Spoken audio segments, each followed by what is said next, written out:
morning po. Opo, Opo. Sir Ted. Okay. Opo. Thank you.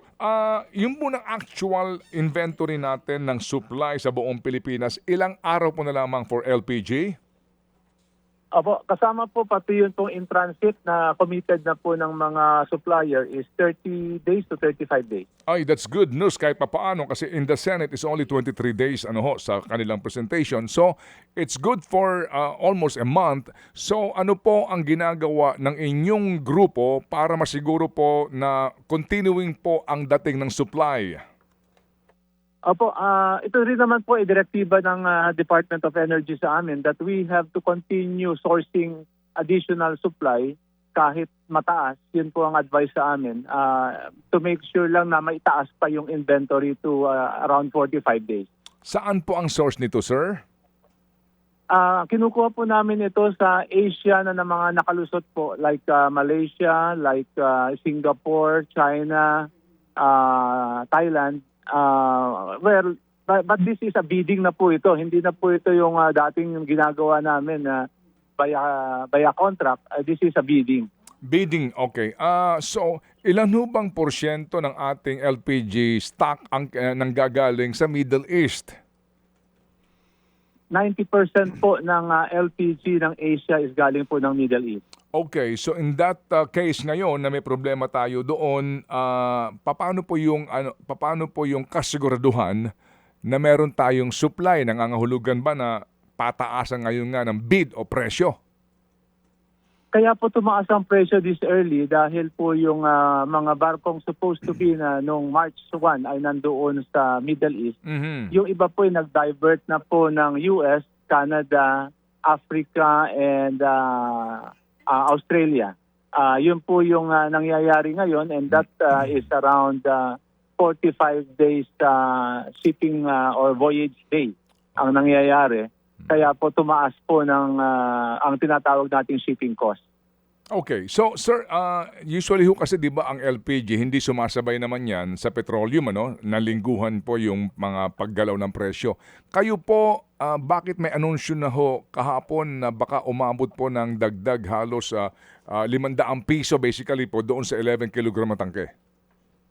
Opo, nagpaalam po kami sa Department of Energy na sabi namin maaring kami mag-anunsyo ng isang beses pero isang malaking bagsak. Ang sabi ng Department of Energy, kung po pwede i-staggered nyo na lang at yun na ginagawa natin nakagawian na isang beses sa isang buwan, wag na muna nating ipatupad para hindi isang bultuhan ng bagsakan. So meaning every week na po kayo ulit? Ganon? Hindi po. Hindi po. 2 linggo po itong magkasunod. Hinati lang po namin sa 2 beses. Okay, so sa halip na buwanan, magiging 2 ulit sa isang buwan, pero ang umento po this month of April na po, nangangahulugan po na yung 500, bibiyakin po sa tig 250? Opo, sa ngayon po, nag-umpisa na po kami this coming Saturday dahil yun po namang dumating na mga produkto ngayon. Lahat po yan is under the spot contract na po. Ito po yung mga bagong shipping cost na po. So, itong Saturday, meron na pong pagtaas which is around 20 pesos. Doon po sa darating na April 1 at saka April 6. Doon po hahatiin pa po yung mga additional tawag namin doon contract price ng LPG. Ito po yung i-anunsyo ng Saudi Aramco. Maliban pa po doon sa shipping cost.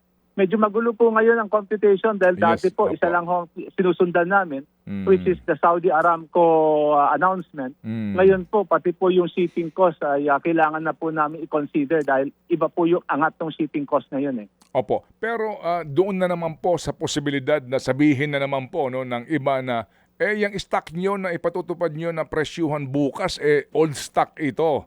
Oo, obviously.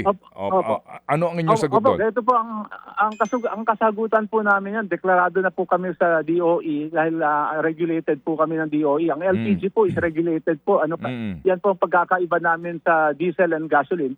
Regulated po kami sa LPG. So yun pong stock po natin ng buong Marso. Ubus na po yung buong yun dahil yun po ay mga kontratang nagdeklara po ng force majeure yung mga supplier po natin. Meron po kaming ipinadalang dokumento sa Department of Energy na ang date po is March 10. Nag-declare na po ng force majeure ang Saudi Arabia at nag-declare po ang Kuwait, UAE, Iraq, Bahrain, Oman. At ito po yung mga pinanggagalingan din po ng aming mga trader supplier na galing po ng Singapore, China, and Thailand. Mhm. Nag-declare din po sila ng force majeure sa amin. So napilitan po kami na sabihin sa Department of Energy na we have to source it from a spot.